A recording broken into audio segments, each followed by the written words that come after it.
spiritual growth through Genesis. And as we usually do, we sing a song before.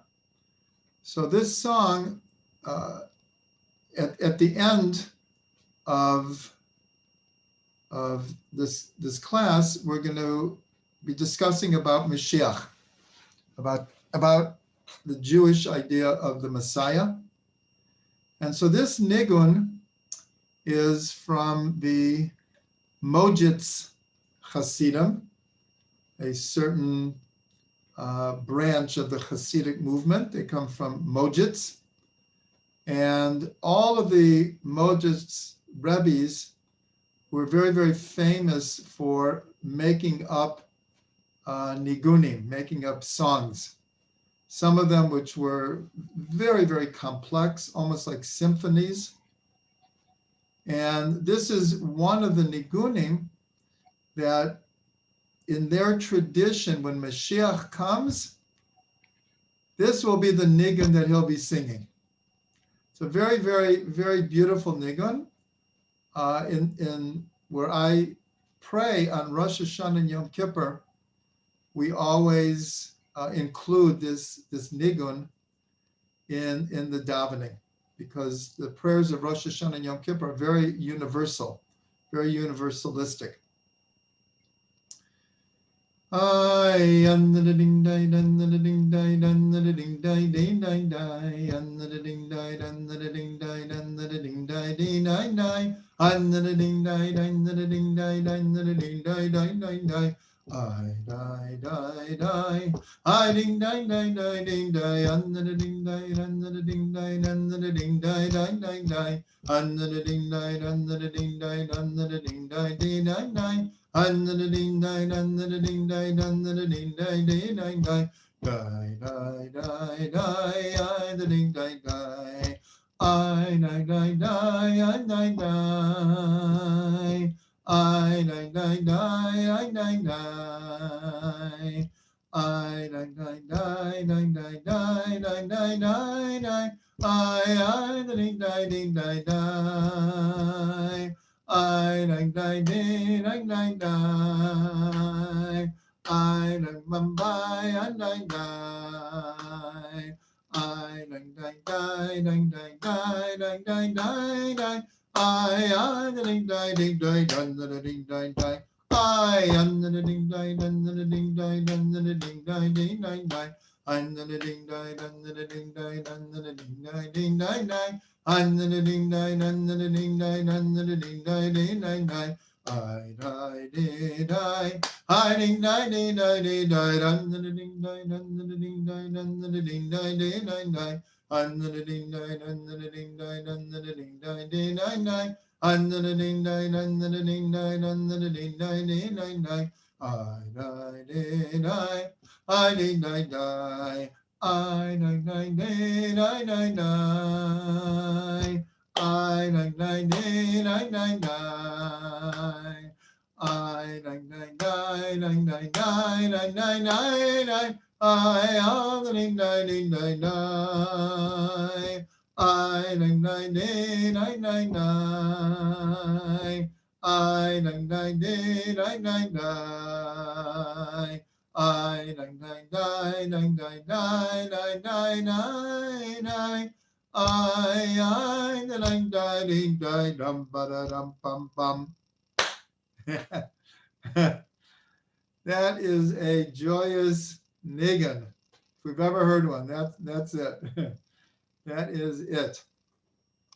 Okay, so this week is Parshat Chayei Sarah. And in the beginning of the Parsha, Sarah passes away. Abraham buries her in Marat Machpelah in Hebron. And then there's a long section of Avram sends his trusted servant Eliezer to find a wife for his son Yitzchak. And it's a long, long, long story. And Eliezer is able to find Rebecca, and he's bringing her back to marry Yitzchak. And that's where we're gonna start right here. And it says that as they're coming back, so Yitzchak doesn't know this, and it says he came from the place called Be'er Chayei Roi. Be'er Roi, which it's very hard to translate literal, but it means the well of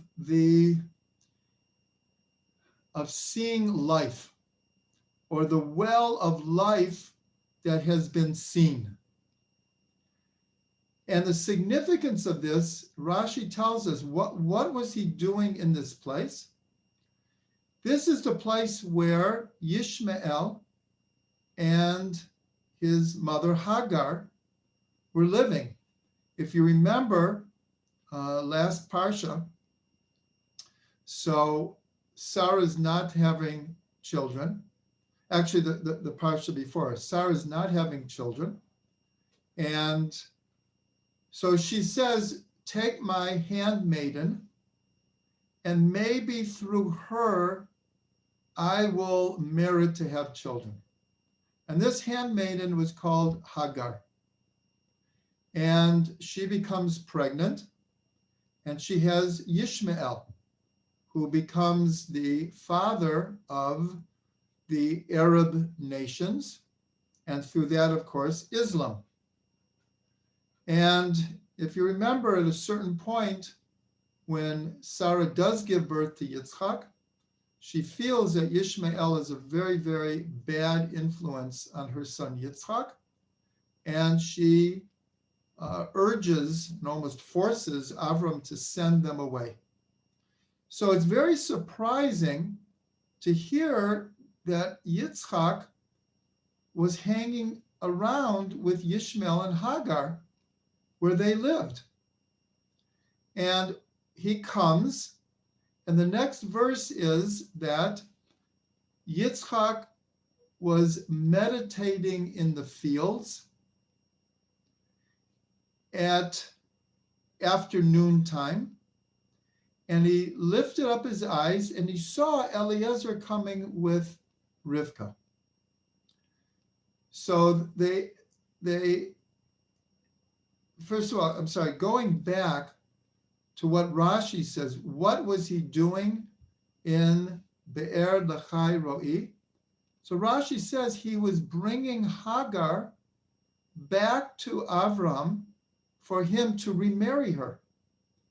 Because now that Sarah was gone, so Yitzchak, in a sense, made a match for his father to remarry Hagar. Now, this is something I mention every single class, is that everything in the Torah is archetypal.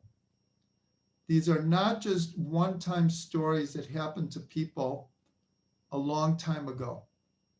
Each of these stories encompasses energy that gets played out in every person and in every generation. So just in general, the whole story of Yitzchak and Yishmael is the story of Judaism and Islam. And just like next week, we are going to be introduced to the stories of Esau and Jacob, these are the stories of Christianity and Judaism. They're not one-time stories. They're archetypal in nature. So here we see something very interesting, is that Yitzchak is hanging around with Yishmael, who had been sent away, and Hagar, who had been sent away, and now he wants to bring her back for Avram to marry her.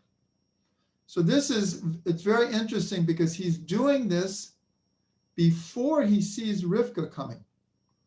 So this reminds us of a principle that we learned a few weeks ago when Avram is in the land of Avimelech, and Avimelech takes Sarah, thinking that she is Avram's sister and not wife. And he almost has relations with her. And God comes in a dream and stops him and tells him what's really going on here. But in the meantime, God had closed all the wombs in his kingdom. And at the end of the whole incident, it says that Avram prayed for Avimelech, and he and his whole kingdom were healed. Rashi says an amazing thing. Remember, Sarah still doesn't have children at this point. So Rashi says, based on the Talmud, that if someone needs something and other people need the same thing,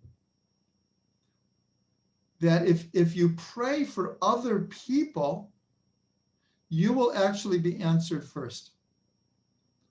So it's an amazing idea here. It's encouraging us not to just pray for ourselves, especially when what we need is what other people need also. At the time of a pandemic or at the time of a famine, if a person remembers not just to pray for themselves that they'll have food or they'll have good health, but remembers to pray for everyone who needs the same thing, then that prayer will be answered in a much quicker way. So here we have Yitzchak doing the same thing. It says when he went out to the field to meditate and pray, he asked, what was he praying for? He was praying to meet his soulmate. And immediately he lifts up his eyes and here she comes. But right before that, he is worried about his father, who's now alone. And so he arranges for his father to marry. And then it turns out that his match comes to him. So this is just a beautiful thing to remember in our own lives is, of course, we pray for things that we need, but we also have to remember to pray for what everyone needs. So now let's continue with this idea of why Yitzchak was hanging around with Yishmael and Hagar. So later in this parsha, Avram passes away. And the Torah says that Yitzchak and Yishmael came and they buried Abraham, and that Avram died very content. So Rashi says two very important things. Remember, Yishmael is the elder. They're half brothers. They're from different mothers, but from the same father, Avram. And that's why to this day, for all of Muslims, Abraham is their father, just like we look to Avram as our father. We call him Avram Avinu, Avram our father. They do the same in Islam. So here, though, in the verse, Yitzchak comes before Yishmael. So Rashi says, from this we learn that Yishmael did tshuva. Yishmael repented, and Yishmael and Yitzchak made peace between them. And why does the Torah mention that Avram died very content? Because he saw his two sons coming together peacefully. Now remember that the Torah is archetypal. So what we're learning here is that despite the long and sometimes tortured relationship between Judaism and Islam, between Arab and Jew, that we're told that prophetically, in the end, we will come together. Just like Yitzchak and Yishmael come together to bury Avram, we will come together. Now we'll see in next week's Parsha, the same thing happens. Esau and Yaakov had a very difficult relationship. And according to tradition, Christianity comes from Esau. And we know the somewhat very tortured relationship throughout history between Judaism and Christianity. Thank God in the last maybe 50, 100 years, there's definitely a healing going on. It's almost unprecedented in history. And there also it says that when Yitzchak passed away, it says that Esau and Yaakov come together and they bury their father Yitzchak. So this is also a prophecy of the future, that also Christianity and Judaism will come together.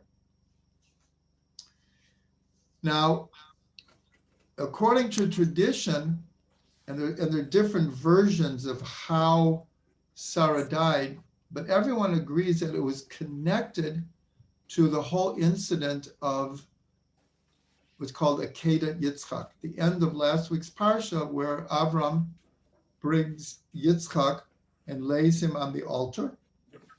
And again, we don't have time to go into this. It's much more complicated and much deeper than just reading it in English.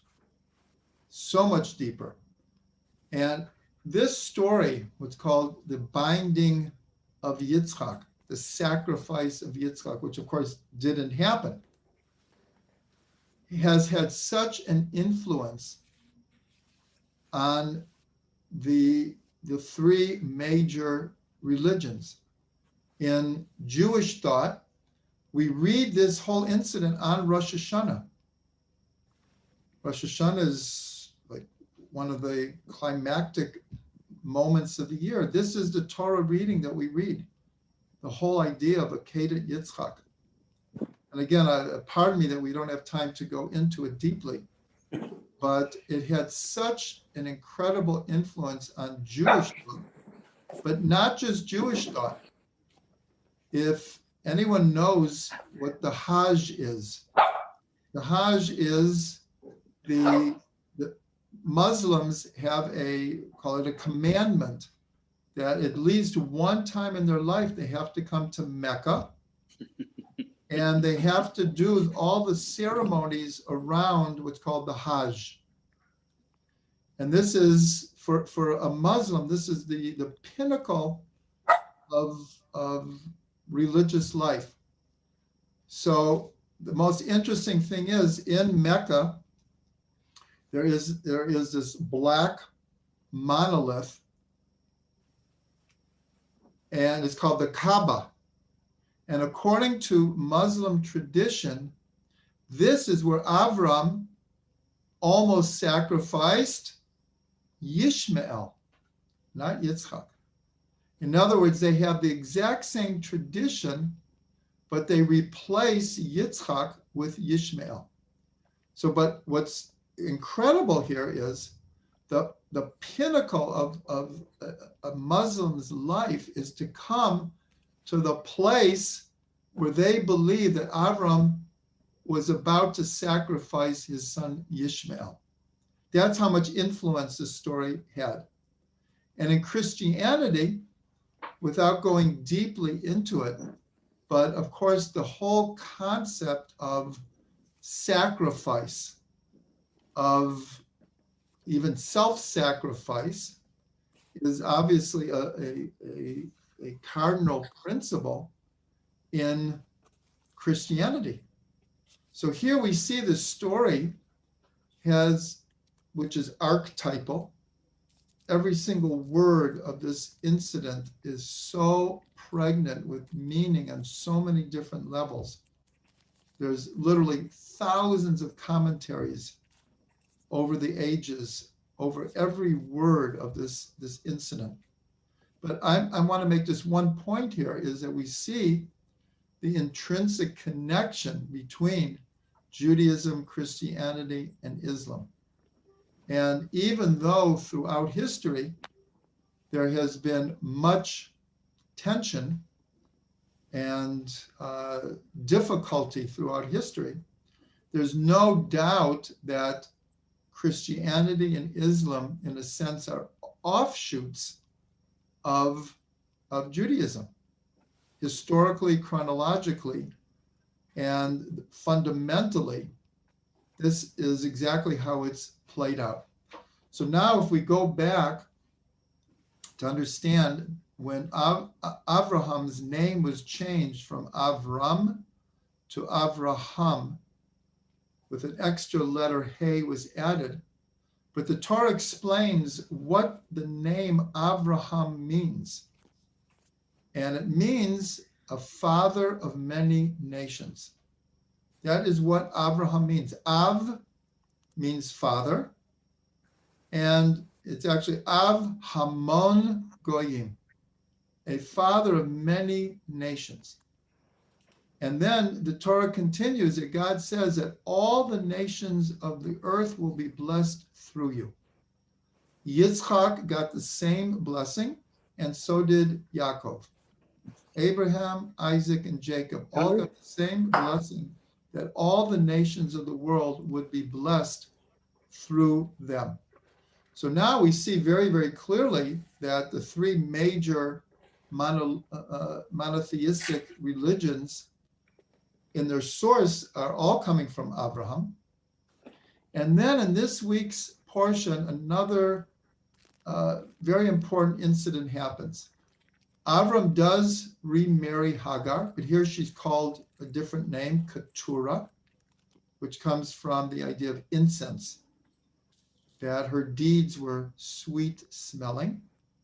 And he had 6 other children with her and many grandchildren. And then it says that Avram gave everything he had to Yitzchak, and he sent these sons and grandchildren off to the east with gifts. Now the question is, what gifts? And what is the connection with call it the Western monotheistic religions and the Eastern religions? So this is an area of much debate and disagreement and theories. But it's clear that Avram sent these sons to the east with gifts. And the question is, what were the gifts? Some say they were just physical gifts, nothing of any great importance. Rashi, though, quotes the Talmud and says they were names, they were impure spiritual names. Now, why would Avram send them to the east with impure spiritual names? So some say it was because they were going back to lands that were full of idol worship. And so he taught them, in a sense, how to defend themselves from this kind of impurity. Others say that he taught them deep secrets of the physical, natural sciences, but they were perverted along the way. And there's much discussion about East meets West and what is the connection with Avram. Avram was considered a well-known, great spiritual figure in his time. And the Talmud said that kings from the East came to him to learn from him. And they say the same thing about Solomon in the book of Kings, that Solomon's wisdom spread all over the world, and kings and wise people from all over the world came to learn with Solomon. Now, these teachings just like today, we can, here we are on Zoom, and there are people probably from all over watching right now. But in those days also, travel, of course, took a lot longer, and they didn't have all this technology. But it's clear that there was interchange between East and West. And so the idea that Avram was the father of many nations and the whole world would be blessed through Avram. So we see in the three monotheistic religions, we see it with these sons who were sent to the East, even though we don't know exactly what the cultural, religious, spiritual interchange was. And then we have one other factor here, which is called the 10 tribes that were exiled in around 700 BCE.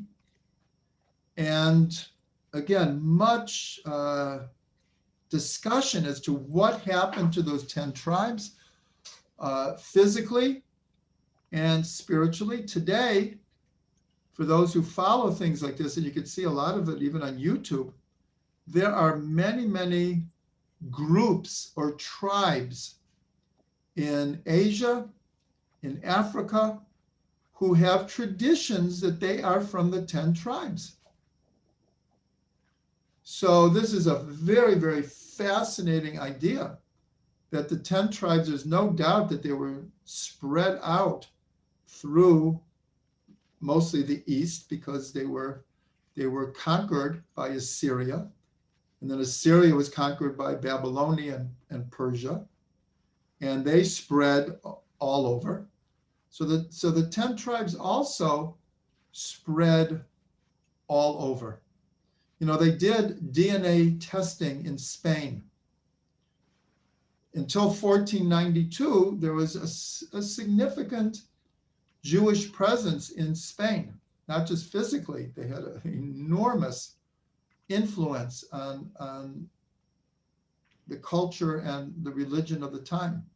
But recently they did DNA markers among Spanish people.